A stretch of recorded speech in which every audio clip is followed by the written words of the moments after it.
Hi everyone, it is a real honor and privilege to be here speaking to you all today.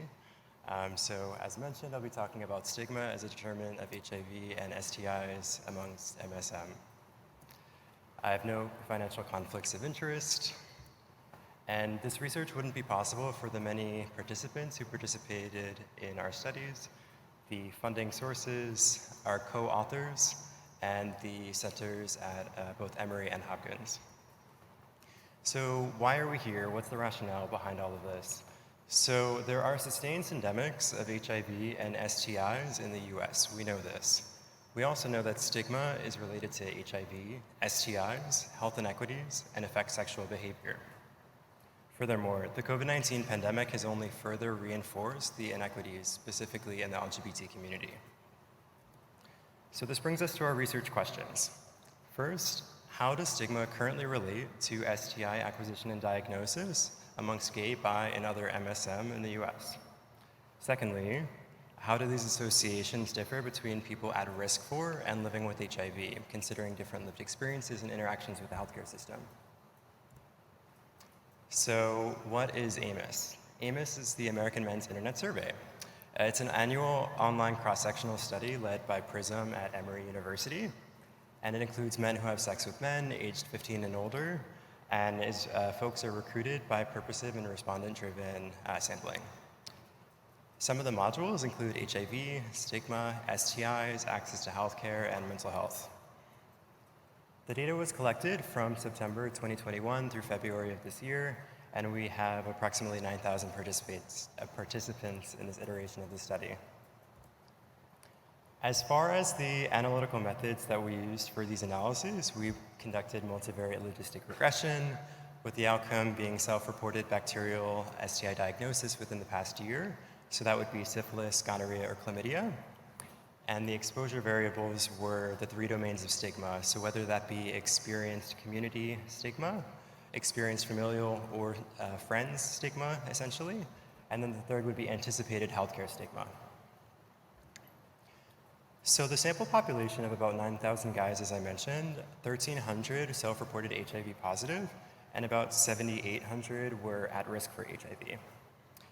So for the folks at risk for HIV, about 30% were using PrEP, so 1 out of every 3 guys. And then you can see that there is racial and ethnic diversity in our sample. One thing that I really wanted to point out was just the high amount of stigma experienced by folks in the community.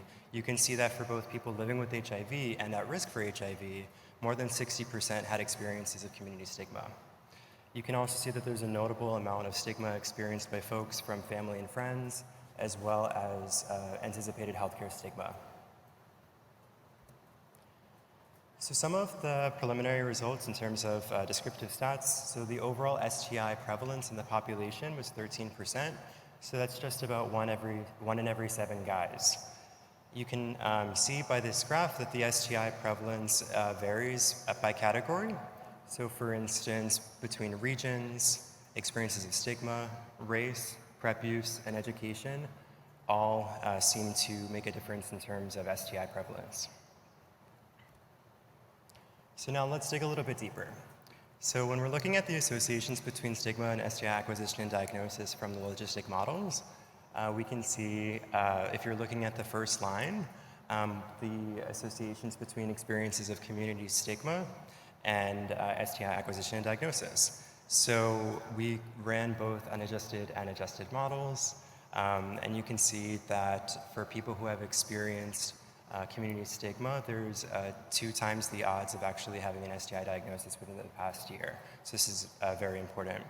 You can see that these positive associations are statistically significant and also are relevant for both folks living with HIV as well as at risk for HIV.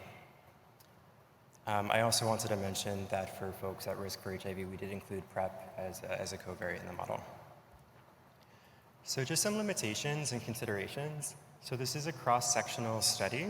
Want to mention the seasonality of data collection from September to February, and also the time difference between stigma being ever in someone's lifetime or anticipated versus STI diagnosis being within the past year. Also, there's always potential sampling biases, and I also want to make it explicit about my positionality in my work.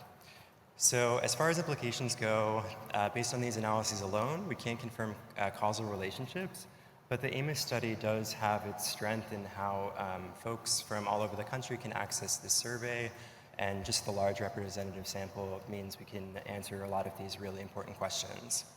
And then also, I do want to say that as a gay man who has experienced stigma in my own life, I have implicit biases, but I think that this motivates me and provides an important lens for me to do this work. So just some key points. So prior and/or anticipated stigma both may be positively associated with STIs due to a few things: screening or treatment seeking delays. Secondly, differences in outness and provider screening recommendations. Also, those experiencing stigma could potentially be more vulnerable to STIs. So in other words, anticipated or experienced stigma may vary testing and treatment seeking behaviors. So with all of this, the question is now what, right? So programs and providers must create environments for sexual minorities to reduce anticipated healthcare stigma and encourage testing and treatment. And this occurs at health departments, this occurs at your family clinic, this occurs at hospitals. We really need to make sure that we're addressing these issues. So ultimately, mitigating manifestations and effects of stigma is central to interventions and development and changing the trajectory of epidemics in the US and elsewhere. This doesn't just end with HIV and STIs. We must address mental health as an epidemic, and we also must address monkeypox, which is affecting our community so adversely now as well. So thank you so much for your attention. Please feel free to reach out to me by email or on Twitter. And if you want to learn more about AMOS or the other studies with PRISM, you can follow this link. Thank you so much.